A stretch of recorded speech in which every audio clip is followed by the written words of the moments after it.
forbidden knowledge. There is a living frequency sleeping in your cells that can restore youth, and I will show you how to wake it. My name is Helena Blavatsky. I have walked through temples, read hidden manuscripts, and listened to the world's quiet music. I am not offering a cream, a trick, or a lie.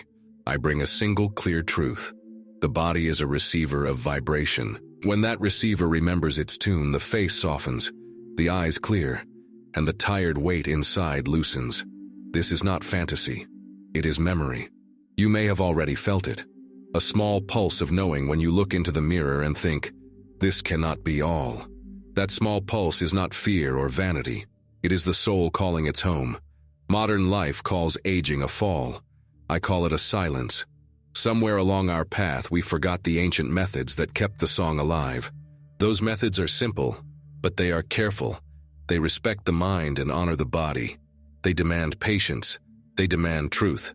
Imagine for a moment your cells as instruments in an orchestra. Over time they fall out of tune. Noise, poison, sorrow, and stress bend the strings.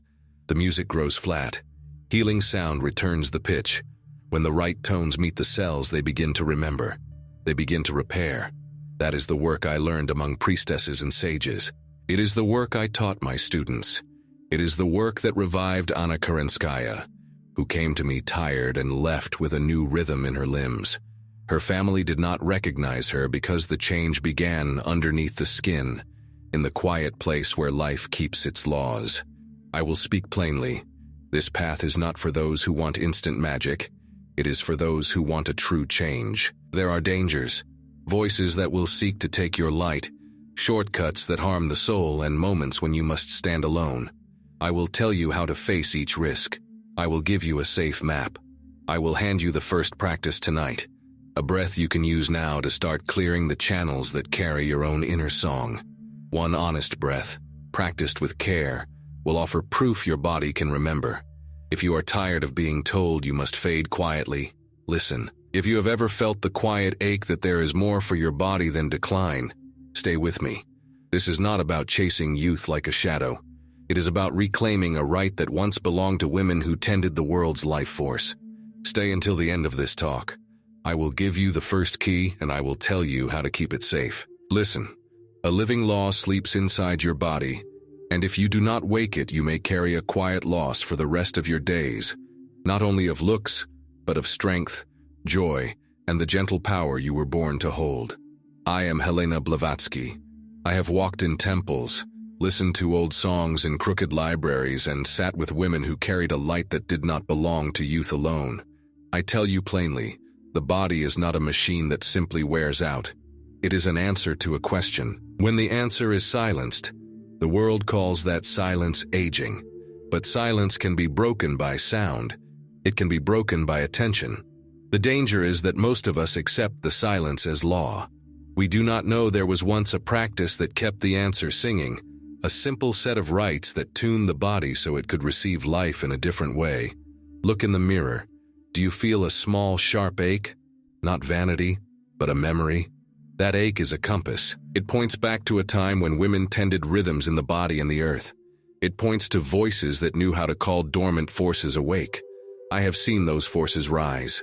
I have held the hands of women who moved from heaviness to lightness, not by surface tricks, but by changing the atmosphere inside their cells, by bringing sound, breath, and rhythm back to their bodies.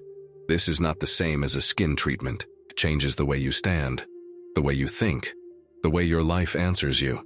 What is at stake is deeper than a wrinkle. If you ignore this, you risk losing your sense of self, the power to affect your relationships, and the chance to stand with other women as a living force. The social cost is real. People look away from what they cannot explain. Family members may label you vain when you refuse to accept decline. Friends may envy and then distance themselves. Predators, those who sense a bright field and want to draw it away, will come with false praise and quick promises. The spiritual cost is also real. Rushing toward easy solutions can leave you imbalanced, with energy that has no proper vessel. That energy, when misused, creates trouble for the mind and for life. I have seen it. I have also seen the tenderness of true practice, the slow building of trust between body and spirit. You will face choices. Do you accept what the experts say and live quietly into the years? Or do you risk being called strange to follow an old law? Do you take a cheap promise that leaves your soul unpaid? Or do you practice a careful discipline that asks for time and returns depth? These are not rhetorical questions. They are forks on a road. Choose wrongly, and you trade short relief for long harm. Choose with courage, and you enter a path where your body learns to remember its original song. Listen to the small voice that calls you when loneliness stretches late. Many women carry this voice like a secret lamp. To follow it, you must be ready to meet resistance. From doctors who have forgotten the language of subtle energy. From markets that profit by selling your fear. From people who will mock what they do not understand. Yet hiding from ridicule is no reason to stay small. The cost of silence is your life lived beneath your true measure. I will not soften this truth. There are times when the work will feel lonely, when old grief will rise, when your body will shake as it unlearns patterns. These moments are not failure. They are the clearing before the tree grows new leaves. Hear this also. The knowledge I speak of was not meant for spectacle. It was held quietly by women who served life, not themselves. That is why it was hidden, and why it must be returned with care. Power without service becomes hunger. If you awaken your field only to parade it, you will be prey. If you awaken and give it away, you will be blessed. This work asks for humility.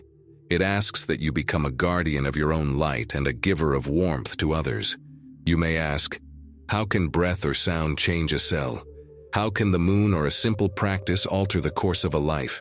These are sharp and right questions. They matter because they reveal whether you will accept a child's tale or stand with patient understanding. The answer is not a secret recipe I will whisper and leave you with. It is a careful method, built over years, tried with those who commit. In the next part, I will show you where I found this method, the hidden pages and quiet women who taught it, and a clear example of a life that changed when the practice began. I will explain the first principle so you can see how small actions set a deeper chain into motion. For now, hold this image. Your body as a field of sound that has been muffled. Imagine returning a single note to that field and hearing slowly the whole space reawaken. Imagine the consequence. A lighter step, a clearer mind, laughter that stays. Imagine the cost if you do nothing. Not just a face that ages, but a life that shrinks away from its gifts. Decide if you can to follow the quiet ache in your mirror. Decide to learn the difference between quick fixes and true rights. If you are ready, stay with me. In the next part, I will trace the path I walked to find this law and show the first proof that it works. You will meet the women who remember and the tests that do not lie. Do you want to trade the rest of your life for safety, or do you want to learn how to keep your light? The choice is yours, and it begins with attention. I came to this work by walking into places that keep their breath. Temples, caves, old houses where women spoke to the moon. I read brittle manuscripts by candlelight. I listened to songs that did not seem like music at first, but like instructions. I am Helena Blavatsky. I will tell you how I found a law that turns the inside of the body into a living instrument, and I will tell you how ordinary life already holds the first keys. Years ago, a woman named Anna Karenskaya found me in London. She was middle-aged, tired in a way that made her bones feel heavy. She had tried lotions and diets and smiling as if nothing was wrong. When she sat before me, she closed her eyes and let out a small, honest sigh, the kind of sound a house makes when it remembers a storm. I looked at her hands and felt the strange rhythm rippling under the skin. She thought her life had been a long downward slope. She had not yet believed that her body could learn again. We worked quietly. There were no miracles in the flashy sense. There were small, exact practices. Sound, breath, attention to water, rhythm with the moon. After 6 months, Anna's family said she was not the same. Her face kept a softer shape. She moved with a lightness that did not come from a new diet or a new dress. Her laughter returned as a habit. When I saw her, I felt her field. A steady, humming presence that pulled small joys toward it. The change began in the down-to-earth tasks of life. How she poured water, how she breathed while she walked up the stairs, how she sang softly while kneading dough. These acts tuned a vibration inside her cells. This is important. The knowledge I carry was found not only in temples and secret papers, but also in ordinary actions. Women in small kitchens sang to their pots. Midwives had songs that eased birth and later smoothed the face. A grandmother's lullaby is not only comfort, it is a frequency moving through tissue. We once honored small rituals because they kept the body in tune with the larger cycles of the earth and moon. The emotional twist I offer now is this. What we call forgotten wisdom was never completely lost. It became hidden in plain sight, folded into daily tasks we thought were only practical. The old ways were not secret formulas for the elite alone. They were woven into the motions of life, into how women stirred soup, how they walked to the well, how they fed children. That simple truth changes everything. If the practice lives in your hands already, you can begin by looking at what you already do. Think about your own day. When you wash a cup, do you do it quickly, thinking of the next thing? Or do you slow, feel the water, hum a note and let your breath follow? That small difference changes the vibration in your body. When you breathe with attention as you rise from a chair, when you align a task with a phase of the moon, when you choose water that feels clean and respectful, these are not superstitions.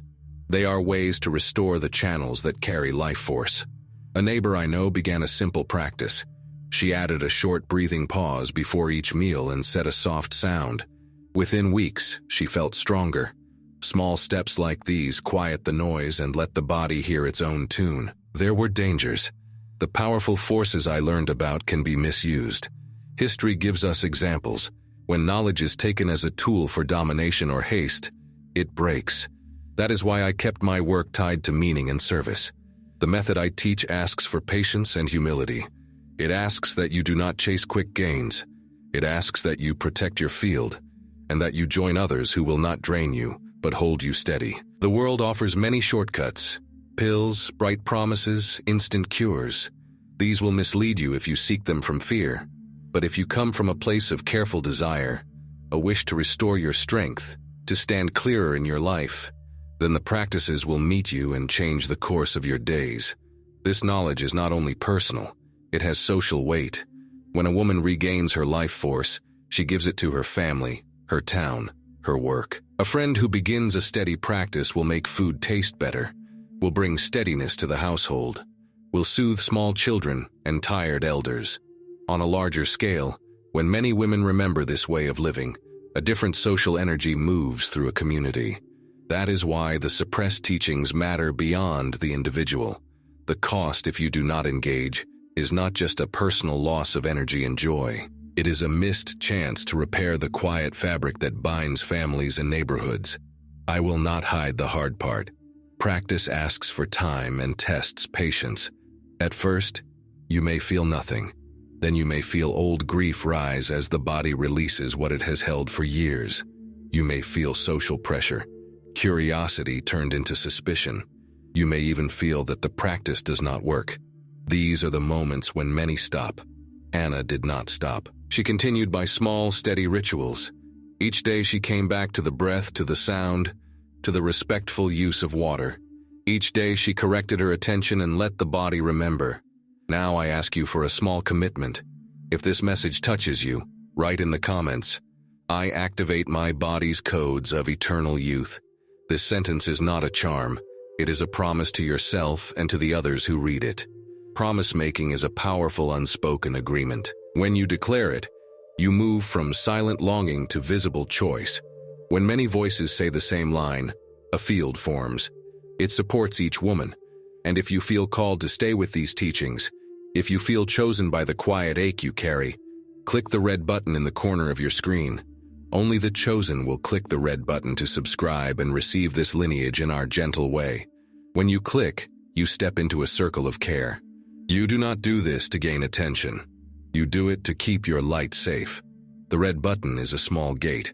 Those who enter will find the next practice waiting.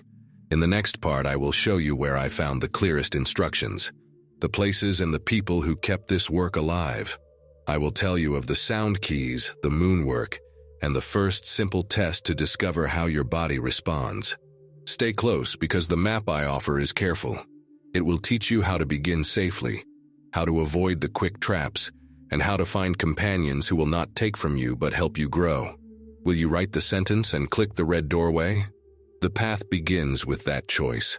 Now we move into the place where the work becomes personal. You will learn not only ideas but how your own body answers rhythm and sound. I, Helena Blavatsky, will name 4 clear ways the body receives the world. Each way is a door. If you know your door, you will know where to begin, how to protect yourself, and how to grow without harm. This knowledge is simple to test and practical in daily life.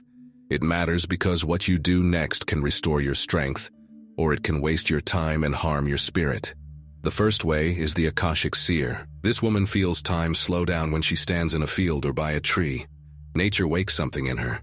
She remembers things that do not fit ordinary logic. At home, she might pause for a long minute looking at light on a cup. Her practice is quiet listening. A simple starter. Sit outside for 5 minutes and breathe slowly, watching the sky. If you feel warmth or a small peace, that is the seer responding. Danger for her is dissociation. She can float away from daily tasks. The guard for this type is grounding. Bring 1 foot to the earth, touch a stone, speak a short gratitude aloud.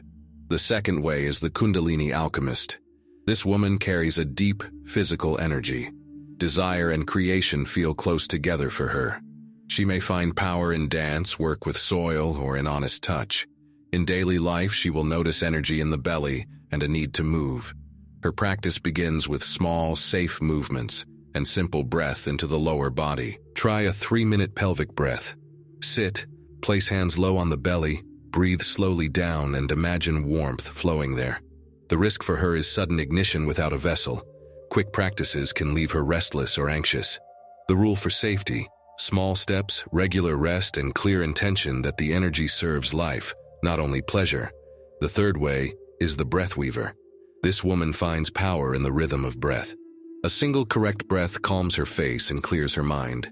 She may sing while washing dishes, or extend a walk into a slow, steady meditation. Her daily sign is that when her breathing is steady, everything else falls into place. Start with coherent breathing. Inhale for 4, hold for 1, exhale for 6. Do this for 4 minutes and notice peace. The risk is that some try to force long breath that creates dizziness or tension. Keep it gentle and steady. The fourth way is the mantric priestess. Sound is her medicine. She knows instantly when a voice, a song, or a kitchen radio lifts or drags down the room. She may hum while making tea and feel comfort return. Her practice begins with a simple hum on the exhale, a long, steady hum while you wash your hands, and feel the vibration in your face and chest. The danger is over-focus on external sounds or seeking approval through voice. The safety is humility. Use sound to serve healing, not to perform. Which voice inside you answered first when you read these lines?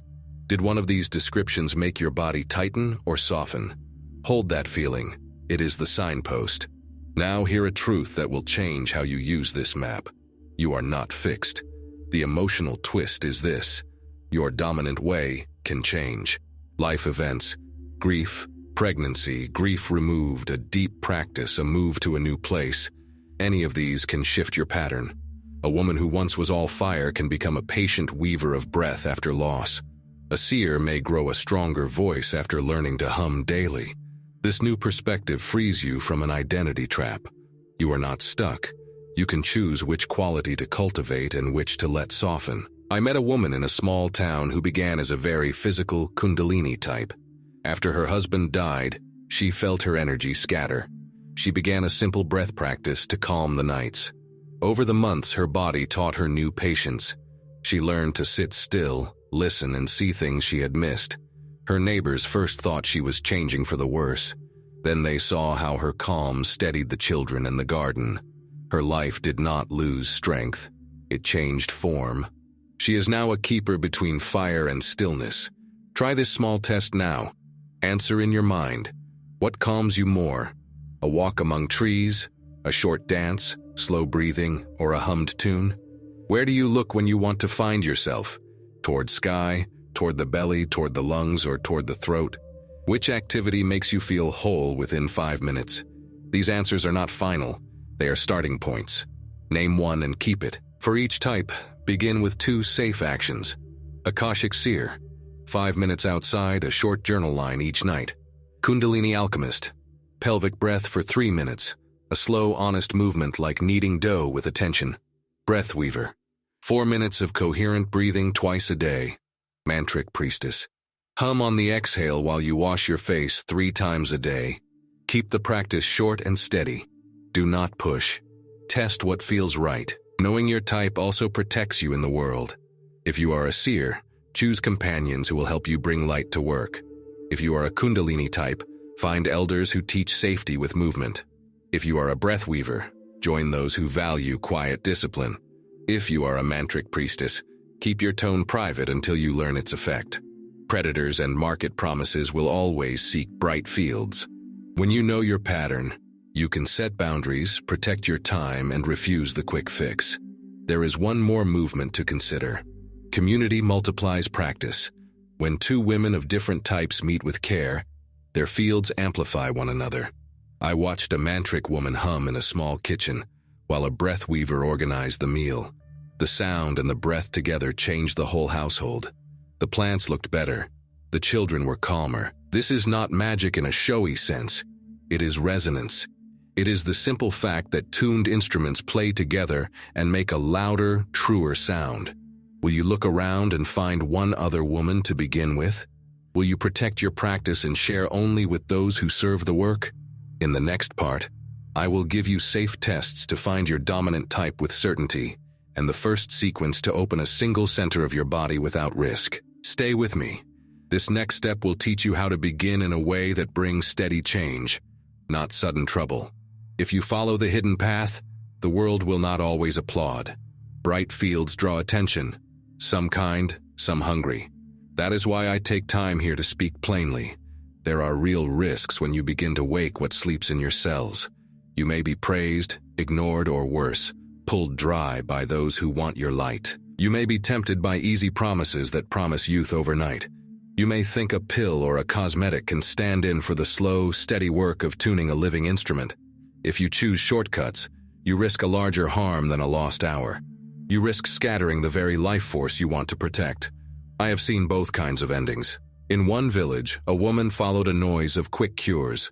She learned a loud ritual that promised to revive the body. At first, people noticed change. Then her sleep failed, her mood frayed, and her hands trembled. The quick method had opened spaces it could not hold.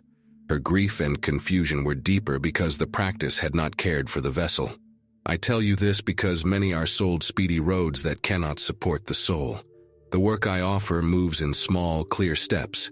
It protects the mind and steadies the field. The world around us makes this work harder and more necessary. More women live longer now than in any age of human history. The number of women in later life is rising across every continent. At the same time, our environment rings with new noises, machines, screens, chemicals, and changing diets. These forces press on bodies and drown subtle signals.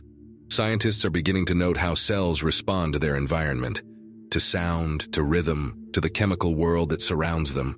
Small studies suggest that vibration and pattern change cellular behavior. New research in fields like epigenetics shows that cells remember environments and can switch between states. This is not superstition.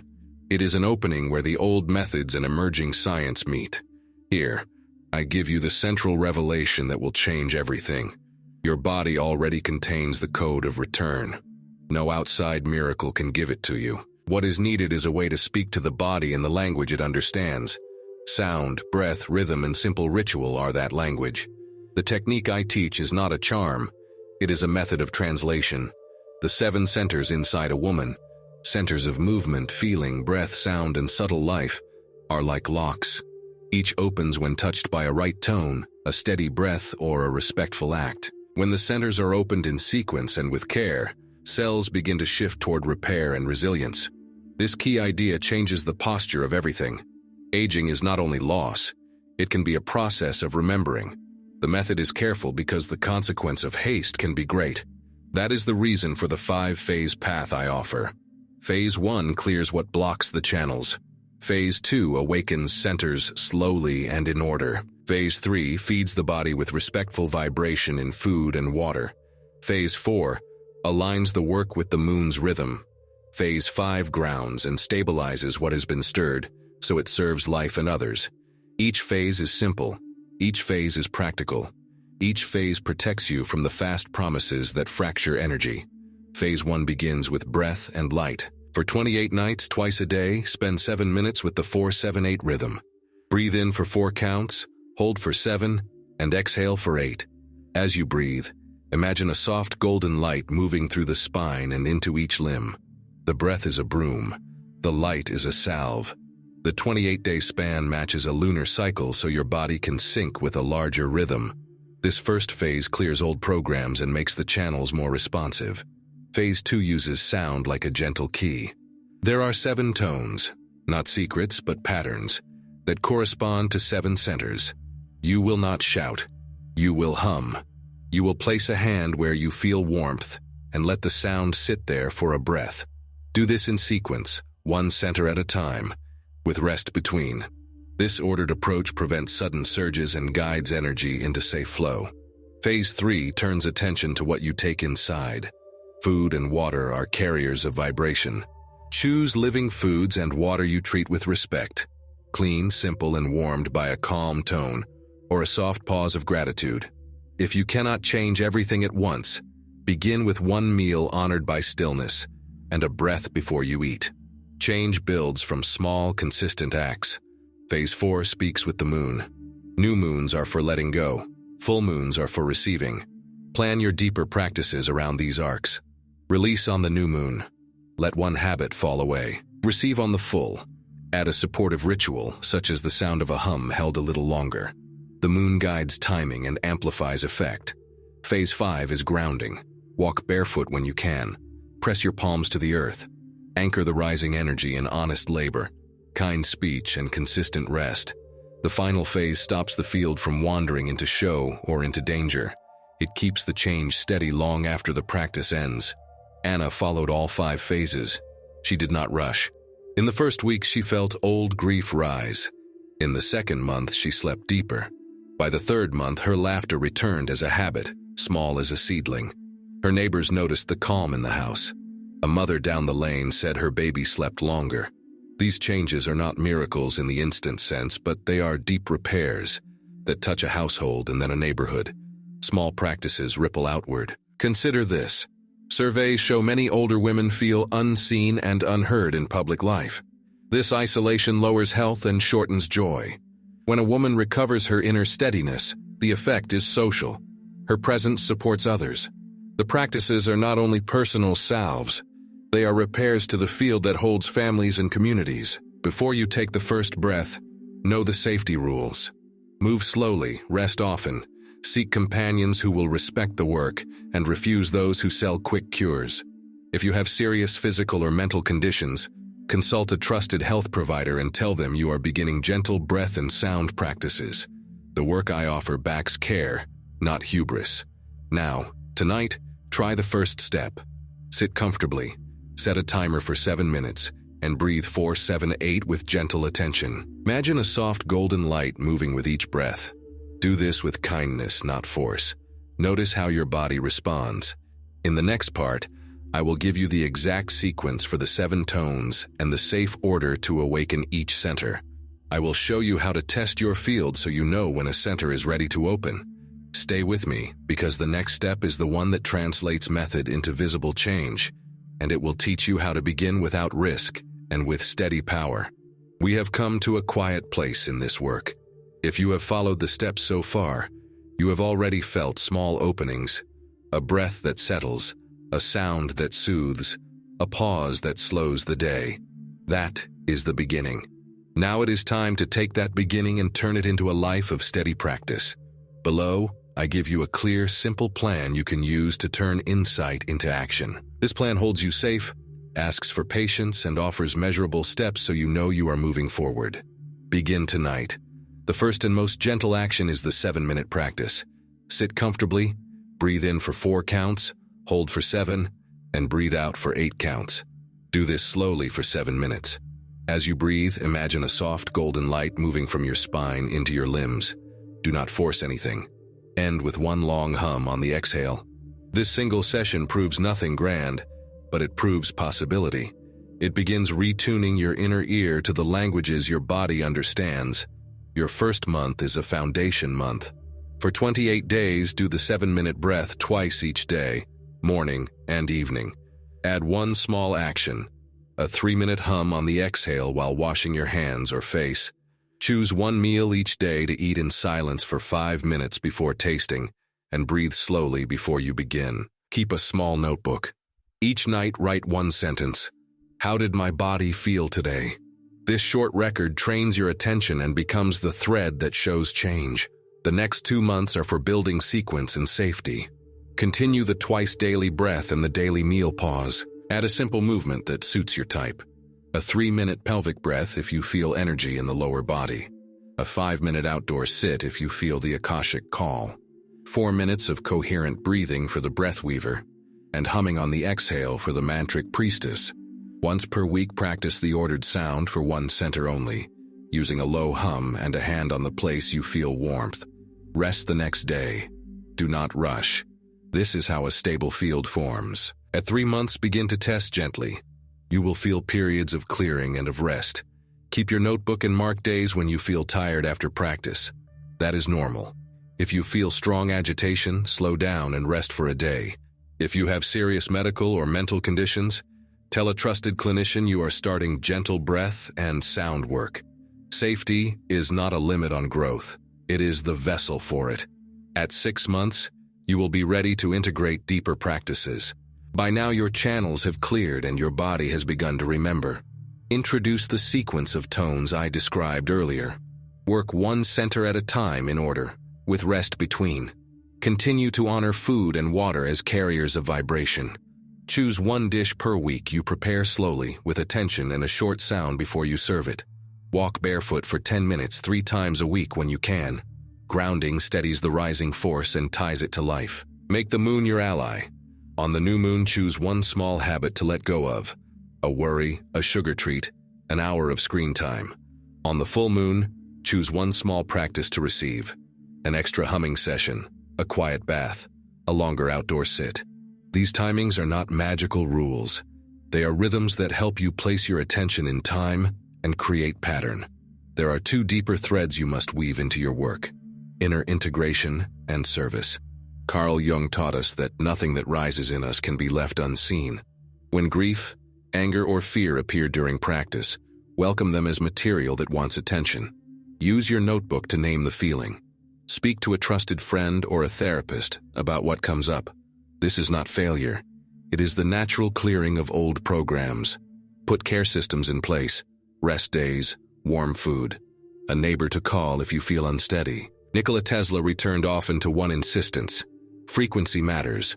Our methods use frequency in honest, low-tech ways. Breath rhythm, hum, and steady practice are frequencies you can tune. Do not imitate loud shows or dramatic exposures. Use soft, repeated tones. Test what feels safe. Record your practice if you like and notice which sounds settle you. Over time, you will find a tone or rhythm that feels like home in your cells. Community multiplies results. Find one other woman to practice with once a week. Share only what is respectful. Protect your field from those who seek to take. When you practice with care, your fields amplify and hold one another. This work is not for show. It is for repair and service. When your energy steadies, your table, your garden, and your neighbors feel it too. Small acts become wide healing. Measure progress with simple signs: sleep quality, ease in movement, steadiness of mood, a lighter step, clearer eyes, longer patience with family. These are the tests. If you track in your notebook each week, you will see trends. Celebrate small wins. The work is patient and slow but reliable. Ethics matter. Do not use this knowledge for domination or show. Use it to tend life. When you feel your field widen, practice giving, a word of comfort, a safe meal, a calm presence for a neighbor. Power without service becomes hunger. Power with service becomes repair. If you wish to go deeper, seek teachers who do not ask for blind faith. A true guide asks questions, invites testing, and encourages you to keep your judgment. Test every claim in your body. If a practice asks you to act against your sense of safety, stop. True work increases life, not creates fear.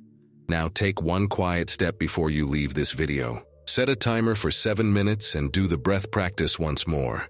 Close your eyes if you wish. When you finish, write one line in the comments about how your body feels. You may write anonymously if you prefer. Your tiny report helps others know they are not alone. If this teaching touched you, subscribe to this channel for careful practices. Like the video to help others who need this support find it. Ask a question or share a short experience below. We will read and answer. Your voice matters. Your small, steady acts will change the life you live and the lives around you. Begin tonight.